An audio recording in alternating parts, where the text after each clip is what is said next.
오늘 그 설교의 제목은 단 하루라고 잡았는데 이 단 하루가 오늘 설교의 키워드입니다. 그래서 이 단어를 일단 잠깐 머리에 기억해 두시고 나중에 이 단어를 통해서 어떤 결론이 나는가 한번 이렇게 질문하시면서 쫓아오셔도 좋을 것 같습니다. 오늘 본문은 요나 이야기입니다. 요나 이야기는 너무나도 다들 잘 아실 거라 생각합니다. 그래서 우선은 훑어보면서 이 본문에 이르기까지 어떤 내용들이 좀 있었는지, 그리고 우리가 무심코 지나쳤지만 요나에게 어떤 마음이 있었을지를 같이 한번 살펴보면서 좀 말씀을 생각해 보면 좋겠습니다. 자, 먼저 요나는 한 문장으로 정의하면 이렇습니다. 방탕한 선지자였습니다. 요나는 방탕한 선지자였습니다.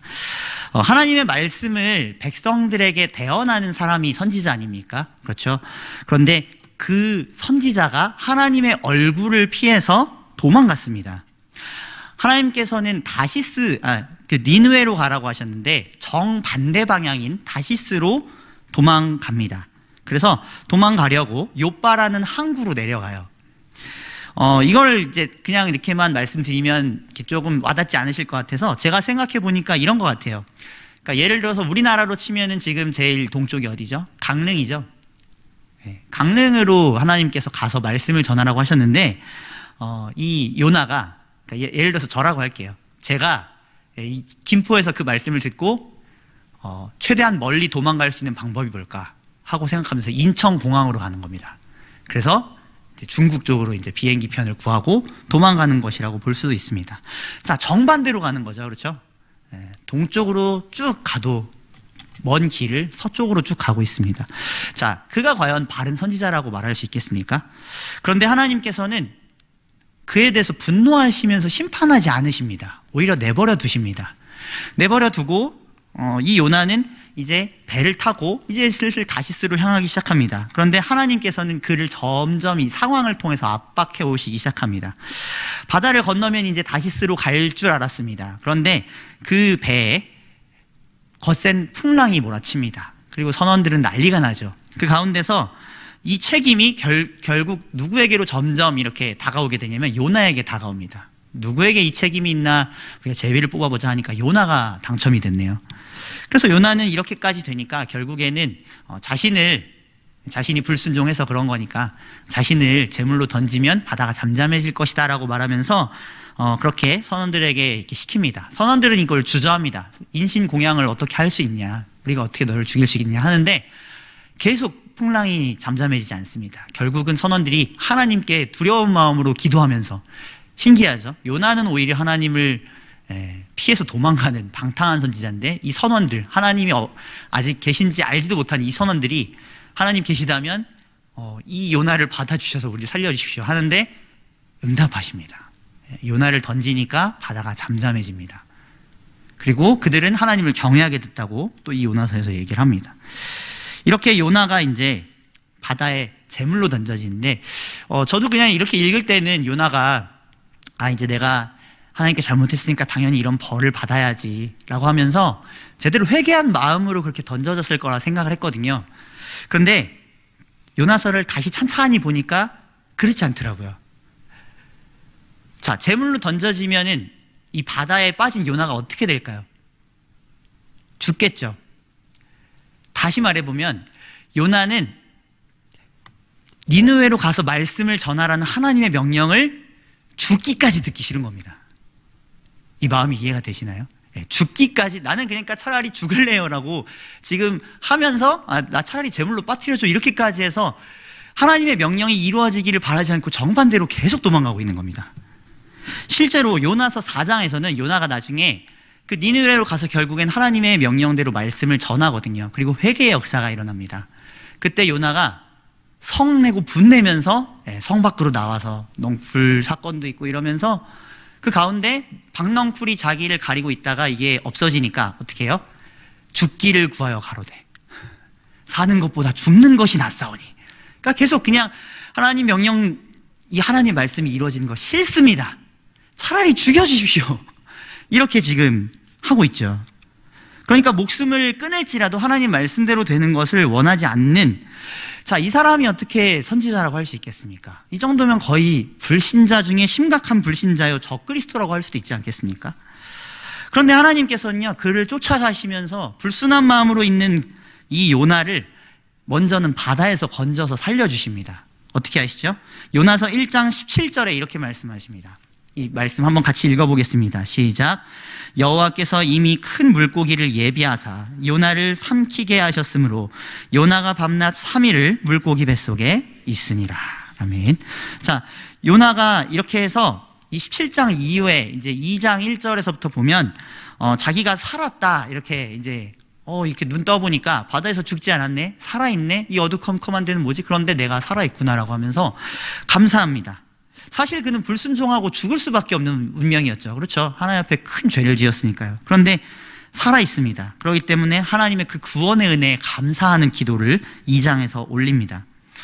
그런 요나에게 하나님께서는 또 은혜를 하나 더 베풀어 주시는데, 바로 그게 뭐냐면 뱃속에서 나오게 해서 이 물고기가 토해내면서 이 바다에서 이제 어디로 옵니까? 육지로 옵니다. 이 과정이 이제 2장에 나와 있죠. 그리고 이제 3장 1절부터 오늘 본문이 시작되는데, 저도 이렇게 좀 찾아보니까 요나가 토해진 위치가 어딜까? 이게 궁금하더라고요. 근데 찾아보니까 이렇게 의견이 좀 다르기도 하고 쉽게 이렇게 보지 못했습니다. 그런데 한 가지 좀 유력한 것은 아마 한 터키 정도의 그런 육지에 다다라서 그가 뭐 뱉어졌을 거라 할 수도 있습니다. 중요한 것은 그가 어디에 다다랐든지 다시 이제 그는 니느웨 쪽으로 가기 시작했다는 것입니다. 가게 됩니다. 그래서 오늘 본문을 다시 한번 읽어보도록 하겠습니다. 오늘 본문 1절에서 3절 말씀, 그런 이제 이런 과정을 겪은 요나가 지금 어떻게 되고 있는지 다시 우리 본문 1절에서 3절 앞부분까지를 같이 읽어보겠습니다. 시작. 여호와의 말씀이 두 번째로 요나에게 임하니라. 이르시되 일어나 저 큰 성읍 니느웨로 가서 내가 내게 명한 바를 그들에게 선포하라 하신지라. 요나가 여호와의 말씀대로 일어나서 니느웨로 가니라. 아멘. 자, 여기서 1절에 주목할 만한 단어가 있습니다. 뭐냐면 두 번째입니다. 두 번째. 그럼 첫 번째가 있었다는 거죠. 자, 이 첫 번째 말씀 요나서 1장 1절에서 2절입니다. 화면 보시면서 같이 읽어보면 좋겠습니다. 시작. 여호와의 말씀이 아미떼의 아들 요나에게 임하니라. 이르시되 너는 일어나 저 큰 성읍 니느웨로 가서 그것을 향하여 외치라. 그 악독이 내 앞에 상달되었음이니라 하시니라. 아멘. 자, 이 말씀 잠깐 띄워주시고 여기서 보시면 오늘 본문하고 한번 비교해 보시면 좋습니다. 여호와의 말씀이 두 번째로 요나에게 임하니라 이르시되, 그러니까 아미떼의 아들이라는 표현만 빼고는 똑같습니다. 그리고 내용상으로도 거의 동일합니다. 니느웨로 가서 외치라는 거죠. 큰 성읍 니느웨로 가서 외치라. 근데 이 외치라가 선포하라로 바뀌긴 합니다. 이건요 조금 더 약화된 표현입니다. 원어 표현으로는 외치는 것보다 선포하라의 이 표현이 조금 더 약화되어 있는 느낌인데, 그러니까 이제 한번 이 요나가 불순종으로 데이고 나서 얼마나 이제 요나도 나름 충격이 있었겠습니까? 그러니까 하나님께서 이런 어조로 말씀하시는 것 같습니다. 내가 힘써서 뭐 이렇게 외칠 필요도 없고 그저 내 말씀의 내용을 선포하기만 해라, 선언하기만 해라, 그러면 된다, 이렇게 하시는 것 같아요. 네, 그런 어조를 읽을 수 있습니다. 자, 그래서 하나님께서는 동일한 명령으로, 동일한 어조의 동일한 명령으로 지금 다시 하나님의 명령을 이 요나가 순종하도록 그렇게 이끌어 가십니다.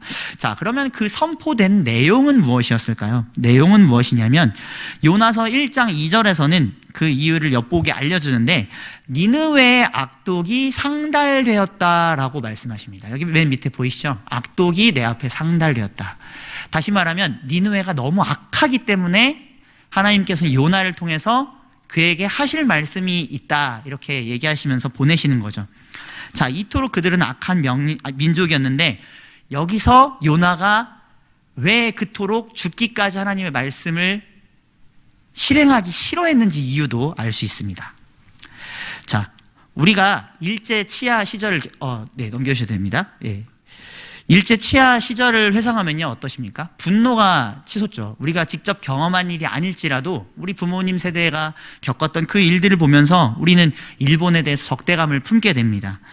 마찬가지로 이 수도 니느웨로 대표되는 이 아수르 민족은 굉장히 잔악무도한 민족이라고 역사는 기록하고 있습니다. 이 아스루 왕, 그 사네립의 궁전에는 부조가 여러 가지 그려져 있는데 그 중에서는 유대인들이 잔인하게 학대당하는 장면들도 포함되어 있다고 합니다.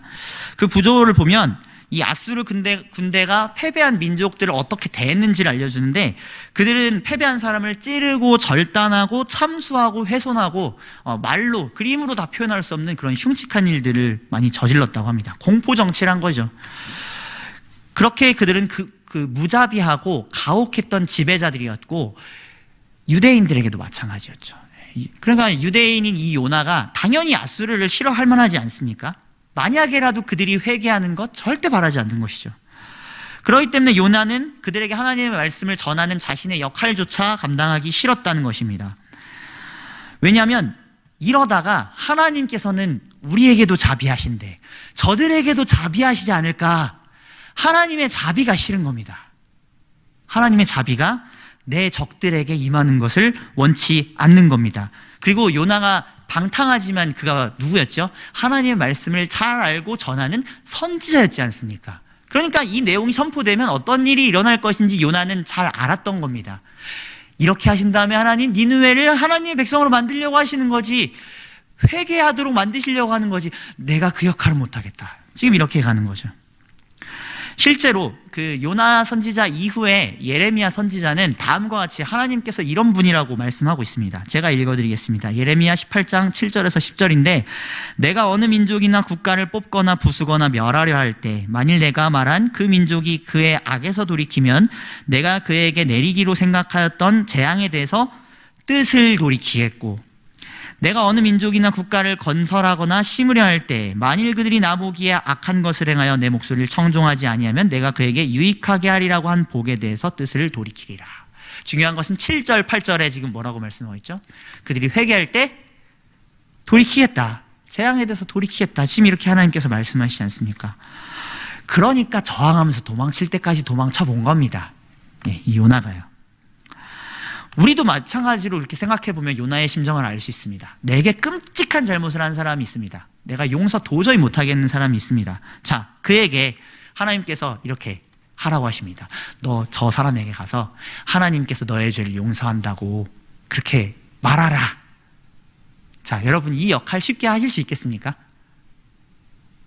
내가 제일 싫어하는 사람한테 하나님이 너를 사랑하셔라고 말해야 되는 이 상황, 어떻게든 피하고 싶지 않으시겠습니까? 그런데 이제 요나는 더 이상 불순종할 수가 없습니다. 왜냐하면 은혜를 받았거든요. 어떤 은혜를 받았냐면 불순종하고 도망가는 자신을 죽이지 않으셨어요. 그리고 물고기의 뱃속에 두시면서 살게 하시고 마치면 육지에 뱉어 놓으셔서 구원받게 하셨죠. 그러니까 이제 요나는 아는 겁니다. 이 불순종하면 괜히 뱅뱅뱅뱅 돌아가고 내가 결국 손해보고 하나님 앞에 맞을 짓 하는 거니까 아 그래, 불순종은 안 되겠다. 그런데 자, 속마음은 어땠을까요? 제대로 된 순종이 잘 될까요? 어쨌든 그가 이제 순종해서 니느웨로 갑니다. 자, 이 마음의 배경을 잘 기억해 놓으시면서 오늘 본문 우리 3절 뒷부분과 4절을 한번 읽어보도록 하겠습니다. 우리 함께 읽겠습니다. 시작. 니느웨는 사흘 동안 걸을 만큼 하나님 앞에 큰 성읍이더라. 요나가 그 성읍에 들어가서 한우 동안 다니며 외쳐 이르되 40일이 지나면 니느웨가 무너지리라 하였더니. 아멘. 자, 여기서 사흘 동안 걸을 만한 그 큰 성읍이라는 의미는요, 조금 더 연구한 학자들의 말에 의하면 3일의 시간을 다 들여야 돌아볼 수 있는 그런 규모의 큰 성이라는 의미가 있다고 합니다. 조금 더 이제 깊이 들어가면 그 당시의 문화권에서는요, 이 아수르 제국이죠. 제국의 이 수도로서 외교적인 중심지가 이 니느웨였다고 합니다.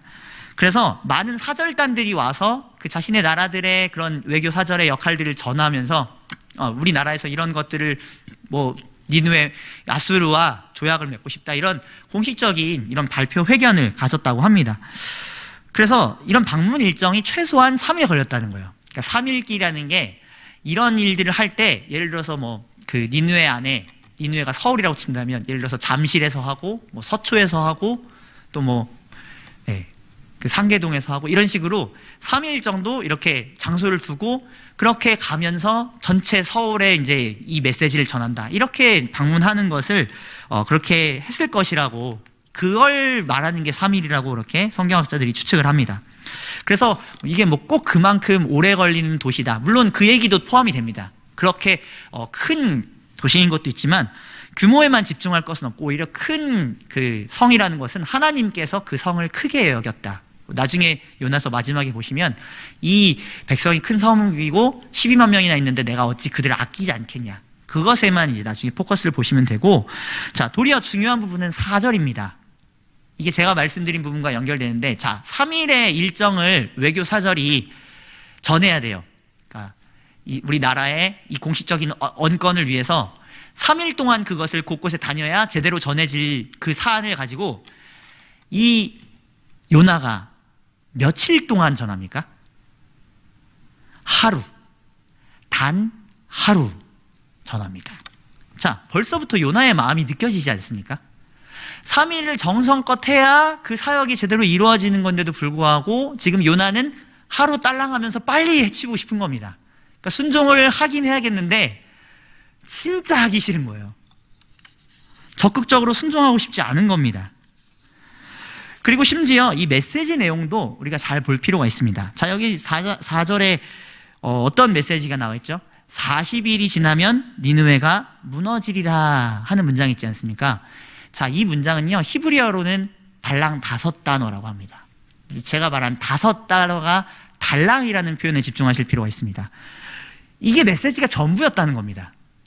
예를 들면 하루 메시지를 전할 때 이런저런 서론, 본론, 결론으로 해서 메시지를 전해야 되지 않겠습니까? 그거 다 건너뛰고 5단어만 그냥 반복하는 거예요. 그냥 40일 지나면 너네 망할 거야. 40일 지나면 너네 뒤집어질 거야. 40일 지나면 이런 식으로 했다는 겁니다. 자, 여기 자세히 보시면 왜 파괴가 되는지, 어떻게 파괴가 되는지, 그리고 회개를 어떻게 해야 되고 회개해야 되는 이유는 무엇인지 그런 구체적인 설명이 하나도 없습니다. 그냥 40일 지나면 너네 망할 거야. 이게 전부입니다. 열심히 하지도 않고요. 그냥 돌아다니면서 그냥 어슬렁어슬렁 하면서 그냥 주문 외우듯이 눈물의 요청도 없고 외쳐서 설득하는 것도 없고 그저 그렇게 주문 외우듯 돌아다니고 있는 요나의 모습이 그려지시지 않습니까? 자, 이 얼마나 방탕한 선지자입니까? 이걸 참 비유를 생각해 보니까 마치 우리 죄인 된 우리 아이들, 우리도 죄인이지만 우리 아이들도 너무나도 좋을 때가 많지만 죄인이지 않습니까? 우리 아이들도. 그 아이들의 전성기가 있습니다. 예를 들자면 쉬운 예로 미운 4살, 미운 7살 이런 게 있지 않습니까? 저희 집 첫째가 이제 미운 4살이거든요. 네, 전성기를 지나고 있습니다. 이 미운 시기를 가르치는 때가 있습니다. 떼쓰고 드러눕고 난리가 납니다. 그런 아이를 보면서 이제 가르쳐야 되니까 호되게 혼낼 때가 있습니다. 그래서 못하게 해요. 그럼 이제 포기합니다. 결국 이제 부모님의 그 건의에서 포기는 해요. 근데 이제 시키는 거를 합니다. 그럼 적극적으로 안 하죠. 어떻게 하죠? 예를 들어서 잘못했다고 엄마한테 얘기해. 그러면 이제 입이 삐옥 나와 있죠. 입이 뾰루퉁하게 나와 있고 궁시렁 되죠. 그러면서 잘못했다고 해. 그러면 잘못했어. 잘못했다고. 잘못했어. 이런다는 겁니다. 그렇죠? 다들 공감하시죠? 이거는 단순히 우리 부모님들 뿐만 아니라 이런 시기를 보내고 있는 우리 자녀들을 양육하는 우리 청년 교사분들도 마찬가지로 다 경험하셨을 거라 생각합니다. 그런데 그 사람이 지금 누구예요? 이렇게 지금 아이처럼, 이렇게 떼쓰는 아이처럼 누가 하고 있다고요? 선지자가 하고 있습니다. 참 아이러니지 않습니까? 그리고 사실 이게 대입해보면 불성실한 그리스도인들과도 비슷합니다. 저와 여러분들도 혹시 그런 모습은 아닙니까? 신앙이 자라지 못하고 나태하고 게으른 모습이 우리 안에 또 있지 않습니까? 하나님의 말씀과 하나님이 하시라고 하시는 일을 우리는 수없이 마주합니다. 성경을 읽으면서 우리가 살아가야 될 방식에 대해서 분명히 우리는 압니다. 근데 어떻습니까? 하나님의 그 말씀대로 하기 싫거나 또 하나님의 말씀대로 하면서 그 사람을 섬겨야 될 대상에 대해서 난 저 사람에게는 이렇게 하나님의 말씀대로 못하겠어 하는 마음들이 우리 안에 가득할 때가 있죠. 용서하기 싫은 사람이 있고 귀찮은 일이 있습니다. 그런데 그럼에도 불구하고 하나님께서는 그 아이를 타일르면서 설득하시면서 버리지 않으시고 사랑하시고 용서하시고 다시 기회를 주십니다. 요나에게 계속 그렇게 하셨듯이 말입니다. 그래서 요나에게 어떻게 하신 거예요? 첫 번째 명령에 실패하였다고 그를 버리신 게 아니라 두 번째 다시 부르시면서 그 역할을 시키시지 않습니까? 우리도 사실 그렇게 마음을 가다듬고 순종하면 되는데 잘 그러지 못합니다. 하나님께 삐져 있을 때가 많죠. 그래서 순종도 아니고 불순종도 아닌 애매한 행동들도 많이 합니다. 불편한 모습도 보이죠. 하나님은 그럼에도 그 사람을 사용하신다는 것, 붙잡고 계시다는 것, 그것이 우리에게 은혜입니다. 부모님이 아이를 버리지 않듯이 하나님께서도 아이를 계속 키우시며 받아주시듯 우리에게 그렇게 하십니다. 우리가 그 은혜가 있다는 것을 우리는 분명히 기억해야 할 줄로 믿습니다. 그렇다면 우리는 다시 한번 그 은혜를 베푸시는 하나님을 바라보며 우리의 잘못된 모습을 회개할 수 있습니다. 혹시 저와 여러분들이 요즘에 그런 신앙으로 머물러 있지는 않으십니까?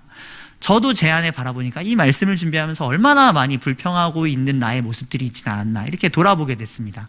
그 모습은요, 그 모습이 있다고 하나님께서 우리를 책망하거나 버리시거나 우리를 때리시거나, 물론 때리실 수도 있습니다. 그러나 그렇게만 하시는 하나님이 아니십니다. 그럼에도 불구하고 우리를 설득하시고 찾아오시고 인내해 주시고 사랑하시는 하나님의 은혜가 있습니다. 그 은혜에 돌아온다면 우리는 다시 바른 길로 돌아와 하나님 주신 평안을 누릴 수 있는 줄로 믿습니다.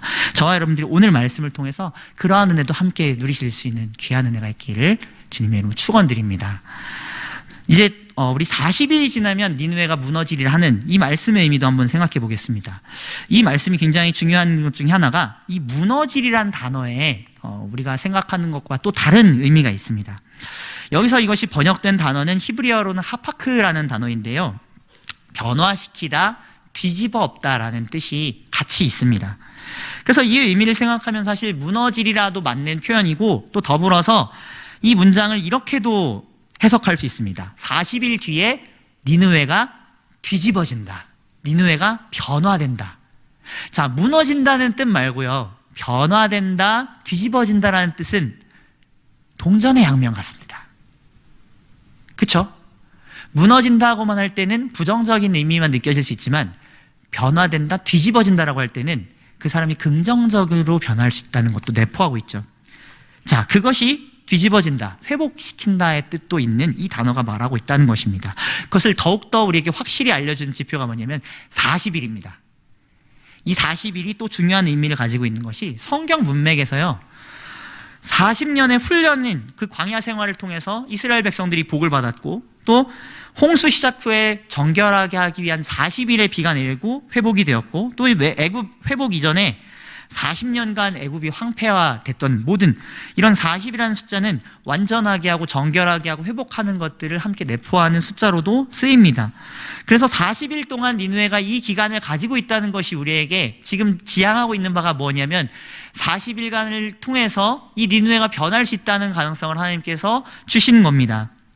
그러니까 이것을 요나도 알았죠. 요나가 하나님의 말씀에 정통한 선지자라면 그는 반드시 이걸 알았을 겁니다. 그러니까 선포하기 싫었던 거고, 반대로 얘기하면 이 듣는 사람들에게도 이 메시지는 충격적으로 다가왔을 거라는 것입니다. 듣는 백성들이 이를 깊이 마음에 새겼던 것 같아요. 실제로 요나가 이 회개의 메시지를 전했을 때 백성들의 마음이 겸손해져 있는 상태였습니다. 이 메시지가 선포되던 시기에 이 아수르에서는 이 메시지에 일치되도록 회개를 한 왕이 있었을 것이라고 성경학자들이 이야기합니다. 이 당시 아수르가 군사적인 침략, 반란, 그리고 각종 재해가 국내외에 있고, 그 가운데서 백성들이 재앙 때문에 무서워하고 있었습니다. 그런 상황에 요나가 딱 갑자기 나타나서 하나님의 명령이라고 하면서 40일 뒤에 니느웨는 뒤집힐 거야, 무너질 거야 하니까 백성들이 어떻게 여겼겠습니까? 아, 진짜 신이 있다면 우리에게 지금 그렇게 사인을 주고 있는 거겠구나 라고 하면서 진지하게 반응했을 거라는 거죠. 실제로 성경 본문, 오늘 우리가 본 4절 이후에 5절부터 10절을 나중에 읽어보시면 백성들로부터 왕까지 철저히 회개하는 모습을 볼 수 있습니다. 심지어는 자신들이 가지고 있는 가축에게까지 회개를 시킵니다. 대국가적인 회개가 일어나죠. 범국가적인 회개가 일어납니다. 하나님께서는 그리고 그런 회개를 받으셨다고 10절에서 말씀하고 그들에게 대한 재앙을 거두셨다고 합니다. 자, 오늘 이 말씀이 그래서 우리에게 뜻하는 바가 무엇일까요? 우리는 무엇을 적용하면서 우리가 우리에게 향하신 그 하나님의 명령을 들을 수 있을까요? 하나님은 아까 말씀드렸듯이 불성실한 그리스도인도 버리지 않고 사용하신다는 것, 우리는 이것을 알 수 있습니다. 참 생각해보면 지금 성도들의 이미지가 그렇게 좋지는 않습니다. 방탕한 요나와도 같아 보입니다. 이기적이라고 세상에서 조롱하고요, 섬김과 사랑이 없다고 합니다. 위선적이고 복만 추구하는 사람들이라고 이렇게 얘기를 하죠. 그런 우리를 하나님께서 어르고 만들어 가시는데 일평생 불순종하면서 사실 우리는 하나님께 살아왔지 않습니까? 지금도 우리는 우리의 몇십 년의 인생을 떠올려 보면 하나님께 순종한 것보다 불순종한 게 더 많죠. 그럼에도 불구하고 하나님께서 우리에게 복을 주신다면 그 이유는 뭘까요? 그리스도의 피로 우리를 하나님의 친백성 삼으신 그 은혜가 있기 때문인 줄로 믿습니다. 그 은혜가 구약 성경에서 요나를 살리신 은혜였고 또 신약 교회의 백성인 저와 여러분들을 살리신 은혜입니다. 그 은혜 안에서 우리는 버림당하지 않고 실패 가운데서도 하나님의 자녀로 머물게 되죠. 그래서 여전히 우리도 사실 방탕한 선지자로서 많은 이들에게 오히려 하나님의 영광을 가리는 것 같은 그런 존재로 살아가지만, 그런 우리를 하나님께서는 온전하게 모든 하나님 뜻을 행하는 선지자처럼 받아주시고 복을 주신다는 겁니다. 누구 때문에요? 예수님 때문에. 예수님께서 그런 선지자로서 우리를 대신하셨기 때문에 우리는 의로운 선지자로 여겨주시고, 오히려 그분이 우리 대신에 요나 같은 선지자의 위치로 가셨기 때문에 우리가 그 은혜를 받는다는 것입니다. 이 비유를 그래서 예수님께서도 설명하시죠. 요나가 재물이 되어서 바다를 잠잠케 하지 않았습니까? 예수님께서는 어떻게 하셨죠? 죄와 진노와 모든 형벌에 그 밀려오는 파도에 대해서 예수님께서 십자가로서 자신이 재물이 되시면서 그 바다를 잠잠케 하시고 오히려 우리에게 하나님의 평안이라는 선물을 주시지 않았습니까? 또한 요나가 3일 동안 물고기 뱃속에서 죽음의 권세에 있다가 육지에 풀려난 것처럼 우리 주 예수님께서 요나의 3일을 우리 대신에 보내셨죠. 우리가 저주받고 새롭게 갱신되어야 될 그 시간을 예수님께서 죄인의 위치에서 경험하시면서 잠시 죽음 가운데 계셨던 것 같지만 그런데 부활하여서 영광의 몸에 이르셨죠. 그래서 예수님께서 내가 보여줄 것은 요나의 기적밖에 없다라고 그렇게 신약성경에서 말씀하시지 않습니까? 그래서 저와 여러분들에게도 이러한 은혜를 주셨다는 거죠. 죽음 뒤에 영원한 영광, 그리고 고난 뒤에 영광, 이것을 예수님께서 약속하셨다는 겁니다. 그리고 이것이 보여주는 것이 무엇입니까? 하나님께서 그렇게 우리를 사랑하신다는 것. 자기 아들을 아끼지 않으시고 모든 이들을 위해서 모든 방법으로 주신 그 하나님께서 우리를 버리지 않으신다는 것. 우리는 그것을 요나를 통해, 참된 요나이신 예수님을 통해 경험하고 만나게 됩니다. 어떤 하나님으로 만나게 되냐면 영원하신 선하고 좋은 아버지로 우리는 그 하나님을 예수님 안에서 만나게 된다는 겁니다. 그분을 만날 때 우리는 진정 그분의 명령에 마음을 다해 순종하는 자로 변하게 됩니다. 우리가 열심히 하나님 앞에 충성한다고 해서 변하는 것이 아니라 이 사랑을 기억할 때 나는 행위로서 무엇 하나 주님 앞에 영광 돌릴 것이 없지만 그러나 예수님 안에서 나를 사랑하신 그 하나님의 은혜가 나에게 너무나도 충만하게 있고 앞으로도 영원까지 있을 것이기에 내가 비록 드릴 것 없지만 그 사람의 사랑에 조금이라도 반응해서 하나님을 선하신 아버지로 믿고 따라야지. 그럴 때 우리는 참된 순종으로 나아갈 수 있다는 것입니다. 여러분 혹시 강도가 우리에게 무엇인가 명령한다면 여러분 그걸 쉽게 듣겠습니까? 물론 해야죠. 안 그러면 죽으니까요. 그렇죠? 근데 막 순종하고 사랑하는 마음으로 그 명령을 듣지는 않을 것입니다. 어떻게든 도망가려고 하겠죠. 사실 요나에게 보여지는 그 하나님의 이미지가 그것과 똑같습니다. 우리에게도 하나님이 그럴 때가 있습니다. 하나님 명령 도망가고 싶고 그리스도인의 이름이라는 것을 도망가고 싶고 교회 다닌다는 그 신분을 도망가고 싶고 우리 얼마나 많이 도망가고 싶습니까? 또 하나님 말씀 중에 내가 행하기 어려운 이 용서라는 명령, 또 다른 어떤 명령들 도망가고 싶지 않으십니까? 그러면서 이렇게 생각하는 거죠. 하나님은 이런 것을 명령하신 하나님은 선하신 분은 아니야. 찜찜하게 남겨놓는 것이죠. 그것은 어떻게 보면 궁극적으로는 하나님을 지금도 강도로 보고 있는 것이라 생각할 수도 있습니다. 하지만 하나님 그런 분이 아니십니다. 우리가 오늘 회복해야 될 하나님의 이미지가 있다면 바로 하나님은 우리의 좋으신 아버지이시다라는 겁니다. 요나에게 그렇게 하셨듯이 하나님께서는 우리에게 변함없이 그렇게 하십니다. 우리는 그러기에 그 하나님을 의지하면서 그렇게 생각해야 합니다. 비록 내게 잠깐은 손해보는 것을 주실 수 있는 것처럼 보일 수 있어도, 이 말씀을 지키는 것이 내게 당장의 손해처럼 보일 수 있어도 하나님은 내게 더 좋은 것을 주실 수 있는 분이시다. 당장에는 무엇인가 내게 보이는 것 주실 수 없어도, 아니 오히려 나의 영원한 미래를 책임지고 보장해 주시고, 그러기에 나는 끝까지 믿고 따를 수 있는 분이 나의 하나님이다. 그런 마음을 오늘 저와 여러분들이 더 깊이 회복해야 될 줄로 믿습니다. 오늘 이 말씀이 저와 여러분들에게 더 깊이 와닿았으면 좋겠습니다. 그리고 그런 우리가 이제 회복해야 될 사명이 하나 있습니다. 바로 무엇이냐면 바로 단 하루의 사역을 하는 겁니다. 오늘 제목이죠. 단 하루. 요나의 공식 일정이 어땠죠? 3일 일정이었지만 대충이고 짧고 게으르고 무책임하고 나태한 사역이었습니다. 그렇죠? 하지만 하나님께서는 그 부족한 순종을 온전한 것으로 받아주셔서 니느웨를 통째로 변화시켜 주시지 않았습니까? 우리에게도 그런 일들이 있습니다. 하나님의 명령 단 하루의 사역이 우리에게 굉장히 거추장스러운 것들이 있죠. 그것이 우리에게 싫은 일이 될 수 있습니다. 예를 들어 드릴까요? 나를 괴롭히는 어떤 이가 하나님을 믿고 새롭게 되는 일, 이거 우리에게 불편한 일, 불쾌하고 거부할 일 아닙니까? 또 내 옆에 새 가족이 왔는데 정신적으로 어려운 이이시고 또 가난하시고 불편한 이이실 수 있어요. 그러면 우리가 그에게 하나님의 사랑으로 적극적으로 섬기는 것이 쉽습니까? 어렵습니다. 적당히 내가 이 정도까지만 하면 그래도 하나님의 명령을 지킨 거지라고 하면서 마음으로부터는 적당히 거리두고 교회 안에서도 피할 수도 있죠. 그러면서 우리는 불순종하지는 않았다라고 말할 수도 있습니다. 그렇게 우리가 쌓은 담, 우리가 어느 정도 신앙이라고 정해놓은 영역을 넘어서 하나님의 명령을 적극적으로 실천하는 것을 주저합니다. 마치 요나와 같이. 그런 우리가 단 하루의 사역, 우리에게 주어진 십자가를 지고 예수님을 따르는 사역이, 제자가 되는 사역이 우리에게 필요하다는 겁니다. 억지로 하는 순종도 우리는 연습해야 할 필요가 있습니다. 제자 훈련의 목적이 그것이죠. 구레네 시몬이라는 사람이 있습니다. 그가 예수님의 십자가를 대신 졌었죠. 억지로 졌습니다. 로마 군병들이 억지로 시켰습니다. 얼마나 번거롭고 힘들었겠습니까? 그러나 그렇게 했을 때 신앙의 전승에 의하면 그의 가문이 신앙의 복을 누리고 대대로 교회에서 그렇게 목회자로서 또 사역했다는 것을 전해 듣습니다.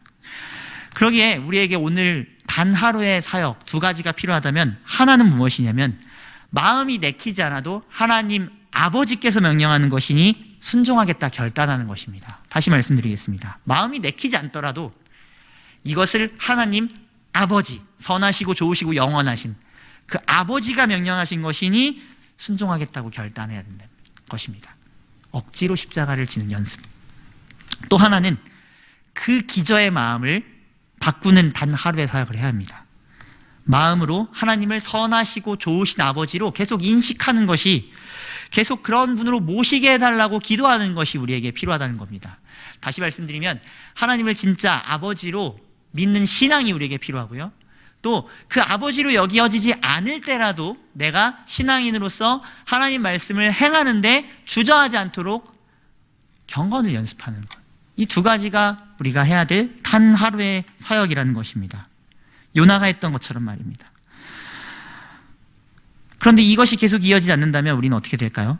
불순종해서 빙빙 돌겠죠. 예를 들면 물고기 뱃속에 계속 들락날락하는 신자가 되는 겁니다. 니느웨로 가야 되는데 계속 실패하면서 다시스로 갔다가 물고기로 갔다가 다시 오고 또 실패해서 다시스로. 저는 그게 마치 우리 아이들이 하는 게임과도 좀 비슷하다는 생각이 들었습니다. 이 게임에서요, 이제 이 괴물을 잡으면서 내가 실력이 향상되고 보스를 이제 잡으러 가야 됩니다. 그리고 보스를 깨야, 보스를 잡아야 다음 단계로 나아갈 수 있어요.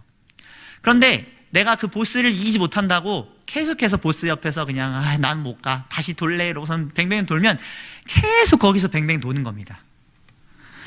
지름길은 뭘까요? 빡세게 훈련돼서 내가 저 보스를 무찔리기 위해서 준비를 해서 마침내 딱 한 방 먹여서 끝내고 다음 단계로 가겠다. 그러면 이제 준비를 확실히 잘해서 그렇게 하고 다음 단계로 가는 겁니다. 근데 신앙이 비슷한 것 같더라고요. 저도 이렇게 신앙생활을 돌이켜보니까 제가 순종하지 못한 것을 하나님께서는 어떻게든 순종할 수 있도록 자꾸 기회를 주시는 것을 경험했습니다. 그러면 반대로 불순종하면 어떻게 될까요? 다시 그 자리로 뱅뱅 도는 겁니다. 다시 못 겠습니다. 다시. 사랑하는 성도 여러분, 순종이 지름길입니다. 믿으십니까?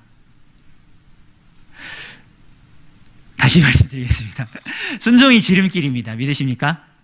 네, 우리에게 너무 불편한 말입니다. 그런데 순종이 좀 더 긍정적인 언어로 말씀드려보겠습니다. 순종이 복받는 지름길입니다. 평안을 얻는 지름길입니다. 그런 믿음의 결단으로 하나님께 나아가실 수 있는 저와 여러분들이 될 수 있기 바랍니다. 우리에게는 각자 그 보스가 놓여져 있고 내가 이거는 통과 못하겠어 하는 것들이 있습니다. 근데 하나님은 우리를 성숙시키시고 더 많은 것들을 누릴 신자로 만드시기 위해서 그것에 반드시 또 직면하게 만드시죠. 요나에게 그러셨던 것처럼 말입니다. 그러기에 우리가 이 신앙의 지름길이 있다는 것을 깨닫고 빙빙 도는 것이 아니라 오히려 순종의 길을 단번에 믿음으로 택하면서 뚫어낼 수 있는 저와 여러분들이 되시길 간절히 바랍니다. 마지막입니다. 뭐냐면 그 단 하루의 사역으로 교회 차원에 함께 주신 사역이 있습니다. 바로 전도 사역입니다. 제가 오늘을 너무나도 기다렸습니다. 네, 웃지도 않으시고 반응도 안 하시는 거 보니까 또 이렇게 불편한 얘기를 하려고 올라오셨구나 싶으신데, 전도는 지상명령, 예수님의 유언입니다. 그리고 교회는 주님 오실 때까지 이 일을 피해서는 안 됩니다. 그 교회의 성도 한 사람 한 사람도 피하면 안 됩니다. 이 일을 위해서 올해 우린 또 새생명 축제 예배를 준비하고 있죠. 아직도 많은 분들이 작정하지 않으시고 기도 대상자조차도 올리지 않으신 모습을 보면서 저도 안타깝지만 참 하나님께서 안타까우시리라 생각이 들었습니다. 기도조차도 할 사람으로 두지 않는다면 어떻게 할까요?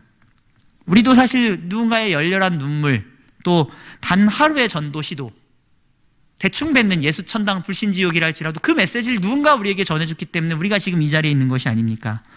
누군가 우리를 구원하기 위해서, 우리에게 전도하기 위해서 거부당하고 멸시당하고 조롱당하는 길을 택했기에 하나님께서 그 단 하루의 사역을 사용하셔서 우리를 건지셨는데, 우리가 비록 힘들고 피곤합니다. 그러나 전도하기 위해서 우리가 기도하고 준비하는 일들을 계속 해야 되지 않겠습니까? 결국은 해야 될 하나님의 명령이기 때문입니다.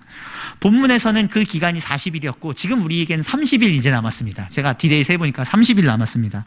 자, 부디 금요기도에 참석하신 여러분들께서는 구역에서 그리고 개인으로 작정하실 영혼들 못 데려오셔도 좋습니다. 그러나 함께 기도해 주시고 이 영혼이 꼭 하나님의 말씀을 들어야겠다라고 함께 손을 모아주시고 무릎을 모아주셨으면 좋겠습니다.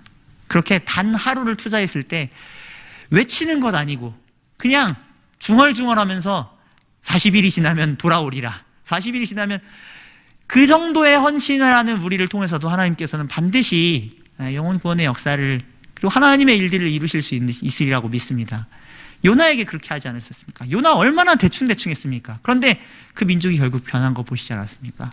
우리가 이 남은 새생명 축제 준비 전까지도 여러분의 단 하루의 사역이 너무 필요합니다. 그것을 위해서 같이 기도해 주시면서 함께 나아갈 수 있는 저와 여러분들 될 수 있기를 주님의 이름으로 축원드립니다.